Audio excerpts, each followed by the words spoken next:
There is a ring sitting in a jewelry case right now. It costs $4,000. It looks incredible under the store lighting. The stone is vivid, deeply colored, and the salesperson just used the word rare 3 times in the last 90 seconds. Buy it without knowing what I'm about to tell you. And there is a real chance that ring will be unwearable within 2 years of daily use. Not because the stone is fake, not because the jeweler cheated you, but because nobody in that store ever explained the single most important concept in gemology. The one idea that separates a stone you can live in from a stone you can only look at. Here's the concept. Hardness and toughness are completely different things, and confusing them is the most expensive mistake a jewelry buyer can make. Hardness measures scratch resistance. It is rated on the Mohs scale, 1 to 10. 10 is diamond, 1 is talc. A high number means everyday friction will not dull the surface. That matters. Toughness is something else entirely. Toughness is how well a stone resists breaking, chipping, and cracking under impact. And here is the part that should change how you look at every jewelry case you walk into. A stone can score a 9 on the Mohs scale, be nearly as hard as diamond, and still shatter from a single knock against a door frame. Hardness does not protect against impact, only toughness does. There is a third factor almost nobody discusses outside professional gemology: cleavage. Natural planes inside a crystal, where the atomic bonds are weaker than everywhere else. Hit a stone along its cleavage plane with enough force, and it does not chip. It splits, clean, sharp, sometimes catastrophic. Some of the most expensive stones on Earth have perfect cleavage, which means the right knock at the right angle can end them. Hold those 3 ideas: hardness, toughness, cleavage. They explain everything that follows. We are splitting this into 2 halves: 4 stones you need to think carefully about before buying, and 6 stones that jewelers actually trust when they want beauty that survives real life. One stone on the wrong side of this list sells for thousands based almost entirely on a marketing story. One stone on the right side was mistaken for one of history's most famous gems for over 1,000 years. Let us start with the warnings. First, pearls. Yes, they are beautiful. Yes, they are classic. But there is a reason your grandmother wore them as a necklace and not as a ring. It is not style preference. It is physics. Pearls are not a mineral. They are calcium carbonate secreted by a living mollusk. On the Mohs scale, a pearl sits between 2.5 and 4.5.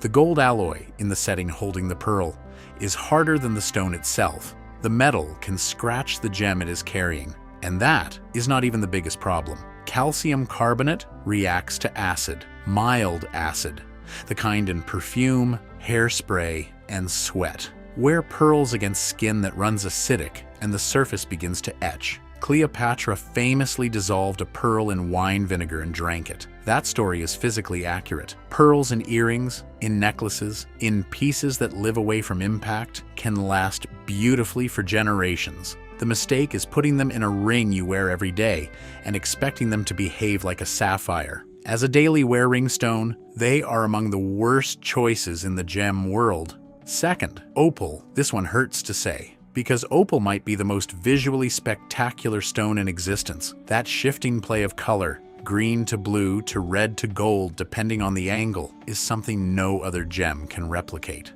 And that beauty makes what follows all the more frustrating. Opal is not a crystalline mineral. It is a hardened silica gel, and it contains water, sometimes up to 20% of the stone by volume. That trapped water creates the optical magic. It also creates the fragility. When an opal experiences a dramatic temperature or humidity change, the internal water shifts. The stone can crack from the inside out. The result is called crazing, a web of tiny fractures spreading through the gem like a broken phone screen. Once it starts, there is no repair. Opal also sits at only 5.5 to 6.5 on the Mohs scale. It scratches from ordinary contact. This is why you almost always see opals in protective bezel settings. That is not a design choice. That is structural triage. If you love opals, own them. Set them in a bezel. Keep them away from heat extremes. Just never expect one to handle daily ring wear the way a ruby would. Third, tanzanite. The marketing story is genuinely compelling. It comes from a single geological zone at the base of Mount Kilimanjaro and nowhere else on the planet. Dealers call it a one-generation gemstone. The color is extraordinary, a deep violet blue that shifts between blue and purple depending on the light. Here is what the marketing always leaves out. Tanzanite sits at 6 to 6.5 on the Mohs scale. Everyday dust, which contains quartz particles rated at 7, will scratch it with regular wear. It has perfect cleavage in one direction. A sharp knock at the right angle does not scratch tanzanite, it splits it. And that famous color? Nearly all tanzanite on the market is heat-treated because the raw stone comes out of the ground brownish. Heat produces the blue-violet you see in the case. A gemologist once said, "Tanzanite looks the way sapphire wishes it could look," which is a beautiful line. It is also an invitation to simply buy the sapphire. Fourth, emerald. This is the one that catches even experienced buyers off guard because emerald looks great on paper. 7.5 to 8 on the Mohs scale. Higher than tanzanite, higher than opal. On hardness alone, it sounds durable, but hardness is not toughness, and emerald is one of the best examples of why that distinction matters. The problem is what is inside. Emerald is almost always naturally full of tiny fractures and inclusions. The French call this jardin, meaning garden. It is a poetic name for a stone riddled with structural weak points. Think of a windshield that arrives from the factory already cracked in 3 places, still intact. But one more stress, and the whole thing goes. This fragility directly influenced gem cutting history. The emerald cut, that rectangular shape with truncated corners, was not created for aesthetics. It was created because a sharp corner on an emerald is a stress point that can crack the stone during setting. The cut removes the corners to protect the gem. On top of that, somewhere between 80 and 95% of emeralds sold commercially have been oiled or resin-filled to hide those fractures. Put one in an ultrasonic cleaner, and you can strip the treatment out. Sometimes the stone changes appearance. Sometimes it cracks. Beautiful color, genuinely fragile. Never assume it is as tough as the price suggests. Now we cross to the other side. This is where the real value in the gem world lives. First, garnet. Most people picture a dark red stone from a discount bin. That image is almost entirely wrong. Garnet is not a single gem. It is an entire mineral family. Most garnets sit between 7 and 7.5 on the Mohs scale. More importantly, garnets have no cleavage. None. They are genuinely tough, and they handle daily wear, without the hidden traps that catch more expensive stones. The variety within the family is extraordinary. Savorite is a vivid green garnet that matches emerald in color, while being fundamentally tougher and cleaner internally. Rhodolite glows a warm raspberry tone. Spessartite comes in a mandarin orange that photographers consistently call one of the most powerful colors in gemology. And demantoid, the rarest variety, throws more fire than diamond. Color, toughness, and affordability in a combination almost nothing else can match. The only reason garnet is not a household name is that no marketing machine ever got behind it. For buyers who know where to look, it is one of the most undervalued categories in all of jewelry. Second, topaz. One major strength, one genuine warning. The strength. Blue topaz, Swiss blue, and London blue, delivers a saturated electric color that aquamarine rarely matches at a price that makes aquamarine look expensive. Topaz in earrings, in pendants, in rings, worn by someone careful with their hands, is an outstanding value. Topaz in a ring worn by someone who works with their hands is a risk. Buy it for the color and the price. Respect the cleavage. Third, moissanite.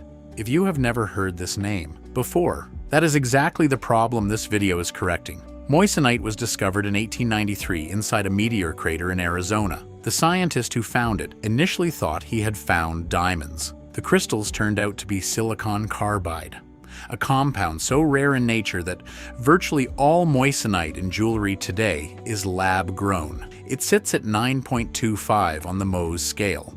The only thing harder is diamond. It has no cleavage. It is extremely tough. It holds its polish for decades, and it disperses light more dramatically than diamond, producing larger, more colorful flashes of fire. Some buyers love that look. Some find it slightly too intense. Either way, you are getting near diamond hardness, genuine toughness, and striking optical performance at a fraction of the cost. For buyers who want a premium white stone without the premium price, moissanite is one of the smartest buys in the market. Fourth, lab-grown diamond. There is deliberate confusion around what this is, worth clearing up directly. A lab-grown diamond is not an imitation, not a simulant. It is a diamond, full stop, same crystal structure, same Mohs 10 hardness, same optical properties as a mined diamond.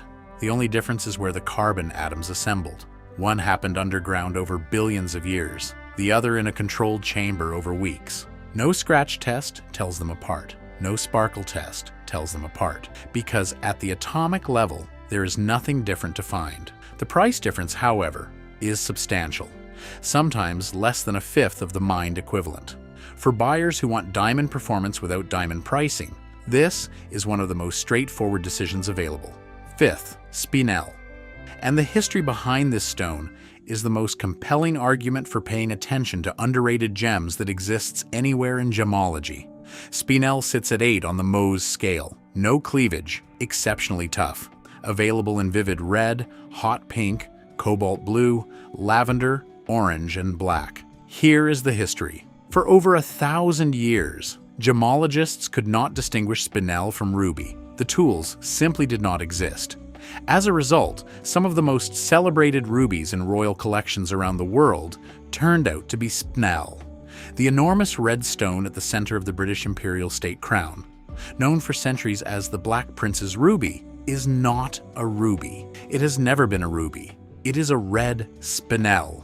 Fine red and pink spinel is now considered rarer than comparable ruby by many gemological standards. The price has not caught up to that reality because no marketing machine ever got behind it. That gap between rarity and recognition is exactly where smart buyers live. Sixth, and the best of them all, corundum, the mineral family behind both sapphire and ruby, and the closest thing to a perfect jewelry gemstone that nature has ever produced. Corundum sits at 9 on the Mohs scale, second only to diamond. No cleavage, extremely tough. It holds a crisp polish through decades of daily wear. Ruby is red corundum. Every other color, blue, pink, yellow, purple, orange, is sapphire. Same, indestructible mineral, almost every color a buyer could want.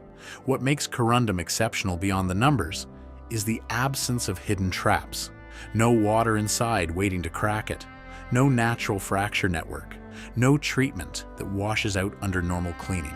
It simply works, every day, for decades, for generations. This is why, when you ask jewelers what stone they trust for a ring worn every day for the rest of a life, the answer is almost always corundum. Not because it is the most glamorous answer, because it is the honest one. So, here is the test that makes this entire video useful the next time you stand in front of a jewelry case. Before you ask how rare a stone is, before you ask how much it sparkles, ask one question. Will this stone survive the way I actually live? Will it handle being worn, bumped, washed, and forgotten in a gym bag?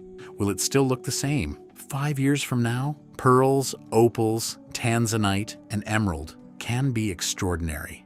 None of them belong on a ban list. Worn in the right settings, the right piece types, with the respect their specific fragilities require, each of them can last a lifetime. The mistake is not buying them. The mistake is buying them without understanding what they need in return. Garnet, topaz, moissanite, lab-grown diamond, spinel, and corundum ask almost nothing beyond basic care. They take the heat, the impact, the daily friction of a life fully lived, and come out the other side looking exactly the way they went in. When you are ready to buy from either side of this list, take that knowledge to a local independent jeweler, someone who will let you hold the stone in natural light, explain its specific treatment history, recommend the right setting for your actual life, and stand behind the piece for as long as you own it. That relationship is worth more than any certificate attached to any box.